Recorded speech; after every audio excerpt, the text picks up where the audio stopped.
बिस्मिल्लाहिर्रहमानिर्रहीम। मौला सल्ले वसल्लम दायमन अबदन अला हबीबिका खैरुल खल्क़ि कुल्लिहिम। मेरा दिल इस वक्त सख्त परेशान है और सिर्फ मेरा ही नहीं, पूरी दुनिया के आशिकान रसूल इस वक्त बहुत रंजीदा हैं, गमज़दा हैं, क्योंकि आलम इस्लाम की एक अजीम नाबग़ैर रोज़गार इल्मी और फ़िक्री शख्सियत हुज़ूर ताजुश शरिया हम सब अहले सुन्नत व जमात को दाग़े मुफ़ारकत देकर दुनिया फ़ानी से आलम बका की जानिब आज़म सफ़र हो चुके हैं। यकीनन इस वक्त खानवादा आला हज़रत पर एक बहुत गम की कैफियत तारी है और बरेली शरीफ के साथ ताल्लुक़ रखने वाली वो तमाम जमातें और वो तमाम अफराद इस वक्त शदीद परेशानी का शिकार हैं, क्योंकि हुज़ूर ताजुश शरिया का विसाल ये अज़ीम सानिया है।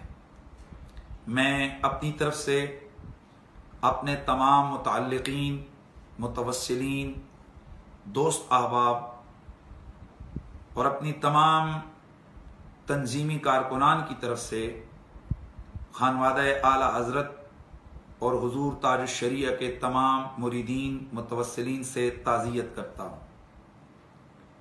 अल्लाह ताला हुज़ूर ताजुश शरिया के दरजात को बुलंद फरमाए और इसके साथ साथ इमाम अहमद बिन हम्बल का वो कौल मैं फिर एक दफ़ा उसको मैं ऑन कैमरा बयान करना चाहता हूँ कि इमाम अहमद बिन हम्बल रज़ियल्लाहु ताला अन्हु ने इरशाद फरमाया था कि जब हम दुनिया से जाएंगे तो हमारे जनाजे हमारी हकानियत की गवाहियाँ देंगे। आज बरेली शरीफ के अंदर लाखों आशिकान रसूल ने जिस प्रोटोकॉल के साथ हुज़ूर ताजुश शरिया को अलविदा किया है, मैं समझता हूँ ये सिर्फ आशिकान रसूल को ही ये प्रोटोकॉल मुयस्सर आ सकता है।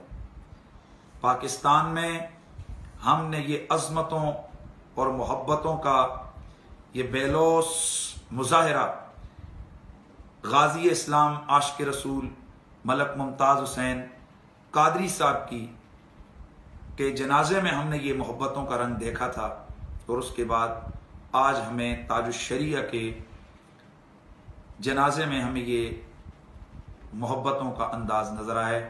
मैं एक बार फिर हुज़ूर ताजुश शरिया के पूरे खानवादे, उनके मुरीदीन, उनके शागिर्द और जितने भी उनके मुताल्लिक़ीन हैं, मैं उन तमाम के साथ दिल की गहराइयों से ताज़ियत करता हूँ। अल्लाह ताला सबको सब्र जमील अता फरमाए। वस्सलामु अलैकुम व रहमतुल्लाह।